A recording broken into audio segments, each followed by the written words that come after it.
Hi, may nagtanong sa akin, Ma'am Miley, ang dami pong naiinggit sa akin. Ano po ba yung dapat kong gawin? Okay.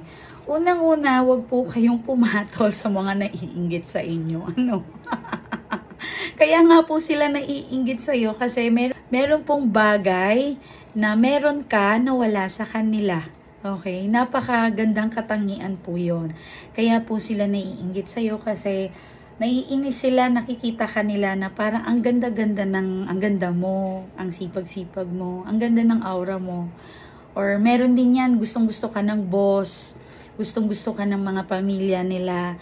Halimbawa, yung mga hipag mo, mataray sa'yo kasi gusto ka ng mga biyanan mo kaysa sa kanila. Yung mga ganon, maraming issue, maraming paraan, or maraming kanya-kanyang kwento.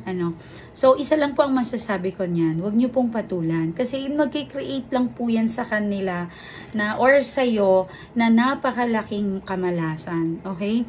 Pero kapag po kayo ay mapagmatiis, automatic po yun yung universe mababalik sa kanila lahat ng mga sinasabi nila.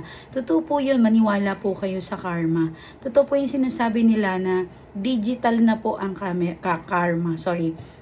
So, yun po lagi nyong iisipin at mag-ano kayo, pwede po kayong alam niyo bukang liwayway. Diba lagi ko naman yung sinasabi sa inyo na maganda po yung bukang liwayway, gumising po kayo at magpaaraw po kayo. Okay, kahit 5 minutes lang po tumayo kayo sa bukang liwayway.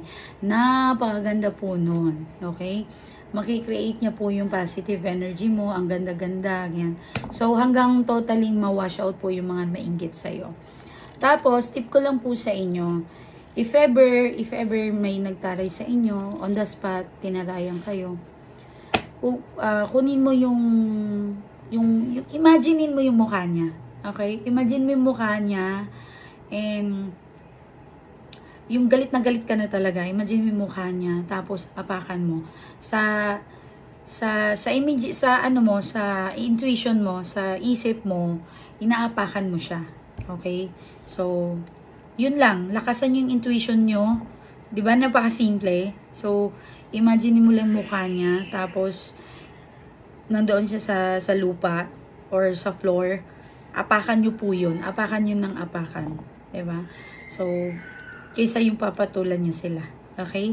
So, ilagay nyo lahat ng mga mainggit sa inyo, lahat ng galit sa inyo. Halos sino ba yan o kung sino man yung mga yan, ilagay nyo sila sa likuran nyo. Okay? Sa Arabic, penhetu pe wara. Okay?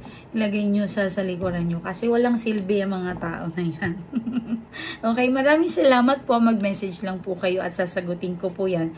Mag-comment din po kayo. Pwede po kayong mag-comment dyan para mabasa ko po kung ano yung mga gusto nyong itanong. Sa simple tip para kung ano, paano natin akitin ang swerte. Muli po, Miley Tarot. Bye-bye.